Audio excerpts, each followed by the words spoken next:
কালকে ট্রাই করেছিলাম কিন্তু ভাইরাল কোরিয়ান রেসিপি, আর এটার জন্য শুধুমাত্র দরকার আলু সিদ্ধ। আলু আপনার ঘরে থাকলে পরে সেটাকে আগে সিদ্ধ করে মাখিয়ে নেবেন, তারপরে কর্নফ্লাওয়ার 1 টেবিল স্পুন, এবং এরপরে সিদ্ধ আলুর সাথে কর্নফ্লাওয়ারটা সুন্দর করে মিক্স করে একটা ডো বানিয়ে নিতে হবে। এরপরে ছোট ছোট দুই হাতের সাথে ছোট ছোট গোল করে, আপনার বাসায় যদি স্ট্র থাকে আপনি স্ট্র দিয়ে করতে পারেন। আমার স্ট্র ছিল না, এই জন্য আমি কলমের মুখের সাহায্যে এই যে আলুগুলাকে শেপ দিয়েছি একটা। এটা আপনি চাইলে মাশরুমের শেপও করতে পারেন। এরপরে আমি যেই সসটা বানাচ্ছি সেটার জন্য ধনেপাতা, কাঁচামরিচ, সাদা তিল, চিলি ফ্লেক্স আর আমি আস্ত রসুন নিয়েছি।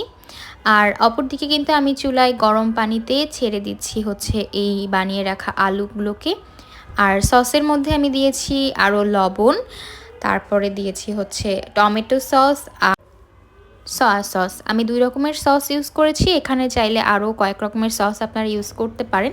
তবে শেষে যে রেজাল্ট সেটা দেখুন। আমি আর কিছুই বলবো না, কেন হয়নি আমারটা আমি জানি না, তবে সবাই ট্রাই করেছে, সবার হয়েছে, আমার হয়নি। আই ডোন্ট নো ভাই, কিছু বলার নেই, আমি হাসছিলাম, তবে টেস্ট কিন্তু মারাত্মক ছিল।